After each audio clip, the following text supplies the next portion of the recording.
Can everybody hear out there?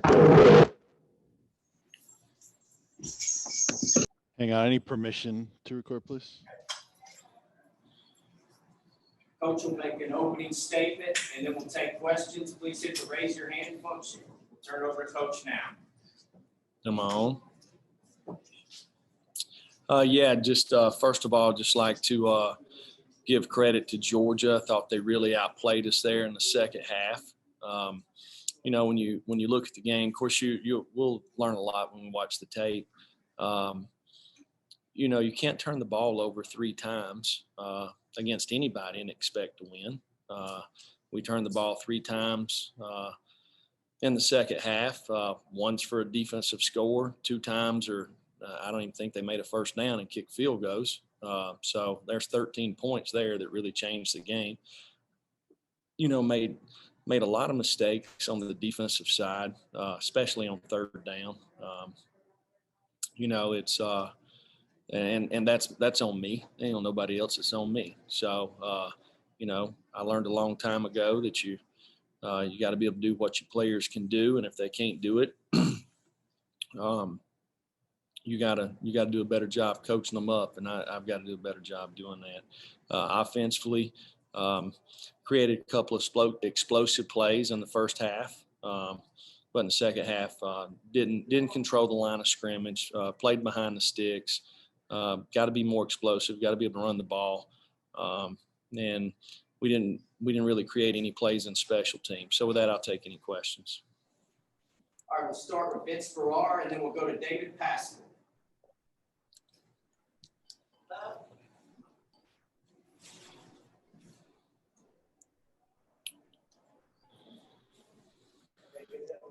Yeah, Coach, you guys have used 8 timeouts on defense the last 2 weeks in each game. What do you kind of attribute some of that?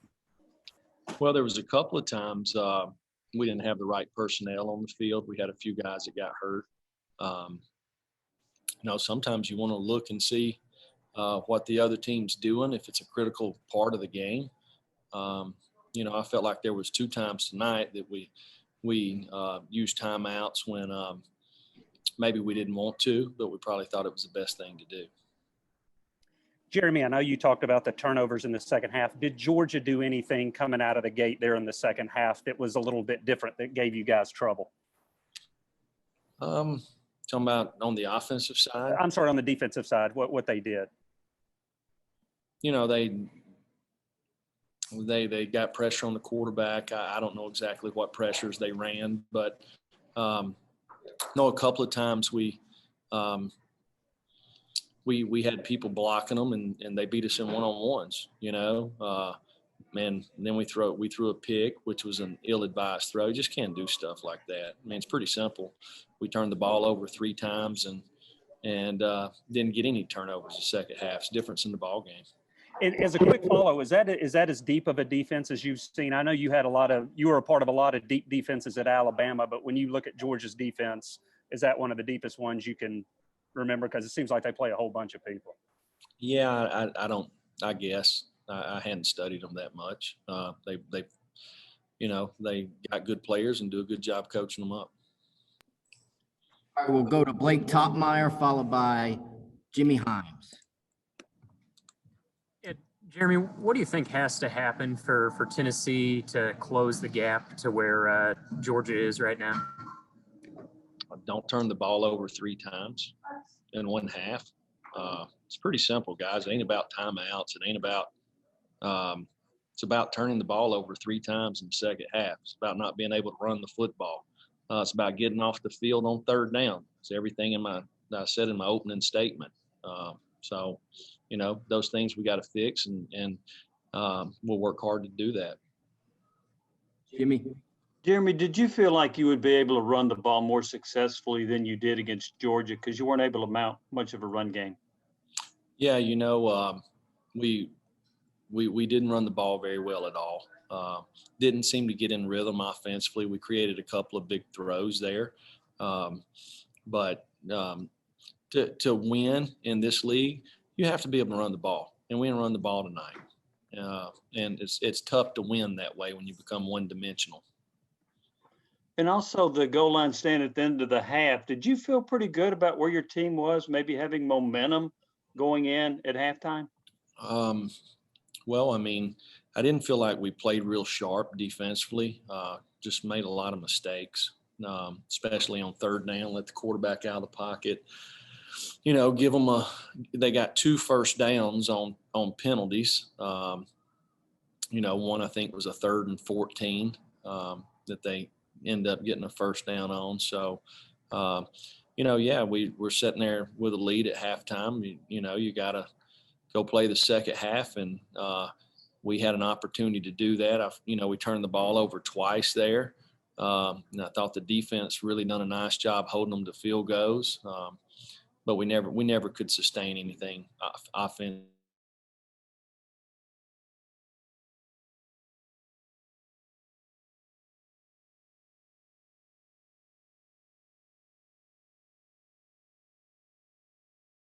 Particular side was just kind of everybody, in your opinion? And then 2, the turnovers, the fumbles specifically in the second half. Do you attribute those more to Jarrett or the O-line? I'd have to watch the game to see. Y'all probably got a better idea of it than me.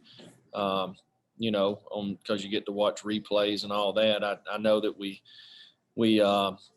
lost a guy on an edge one time, and he knocked the ball out of our hands from the blind side. We made an ill-advised throw on an interception. So we didn't do a very good job protecting. But when you're not able to run the football, that's what happens. David? Yeah, Jeremy, when you look at the second half, why do you feel like you guys weren't able to sustain anything offensively? Well, I think if you look at the first half, we didn't sustain a whole lot there either. I think we just created some explosive plays. We got to do a better job coaching our guys up so they can execute at a higher level. Mike Wilson and Joe Rexroad. Yeah, Jeremy, the offensive line was hit with a few penalties today. Was there anything in particular going on there? And is there anything that's came from Georgia that contributed to that? It's unusual for the center to snap the ball. The center to get, I guess, an illegal procedure. So I don't know if they were saying the snap count. I don't know if they were just making move calls. But I mean, there's no reason for that. We've got to do a better job. But I don't know how many penalties we had. We had a lot. A lot of them were unforced, which were uncharacteristic for us.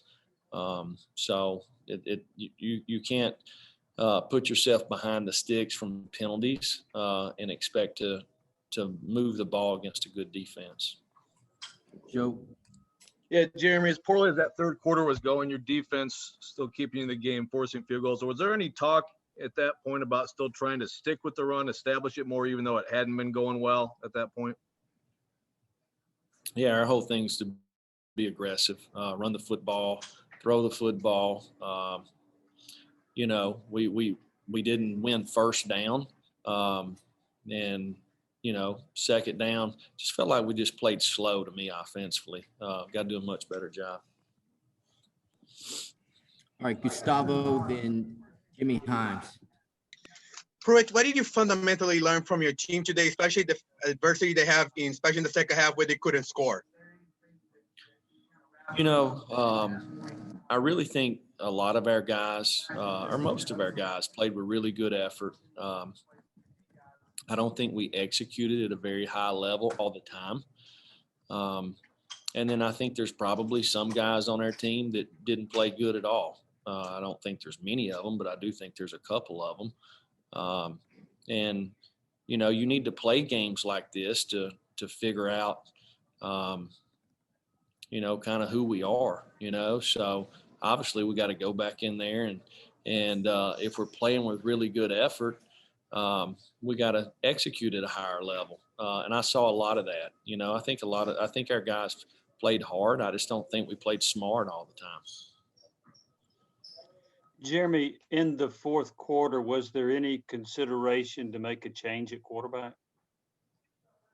No, I mean, I don't really know where that would have helped. It starts with protection. That's the first thing, and getting guys open. If you can't run the football, you got a tough day's work. We're sitting there down 16, with a chance there possibly to score and get a 2-point conversion. But we didn't get it done. All right, a couple more here. Trey Wallace and Austin. Jeremy, any consideration to try to, and I know it was difficult, try to spread the football out a little bit more to different receivers and take some more shots downfield besides to Palmer? Yeah, guys, we call the plays, and lots of times the coverage dictates where the ball goes. We obviously would have specialty plays, but we've got to create some more explosive plays. I saw Brandon Johnson make a nice play or two. Princeton Fant made a nice play out there. So we've got good weapons. We got to do a better job running the football. Got to get the ball out of our hand, and got to be more explosive on offense. Coach, you told us the other day you're going to have a scrimmage on Sunday for those young guys that aren't able to make the trip and stuff. Is that still the plan? And how important is it to kind of just wash this going into tomorrow and get those guys some good work? Yeah, we've really planned this out to give these guys an opportunity. There's a lot of guys on our team that hadn't even scrimmaged this year. So they may not be playing right now. And a lot of the reason they're not playing is because they hadn't had an opportunity to kind of show us what they can do. And it's not their fault. It's just the circumstances that we had. So we're going to try to give these guys an opportunity tomorrow night to kind of get them along. So, because we have a lot of guys that are talented that just aren't getting to play right now. And a lot of it's because really the unknowns based off the circumstances. All right, thank y'all very much. We'll have players shortly. David Pascal, then David Ubben. Josh, what was the difference there in the second half?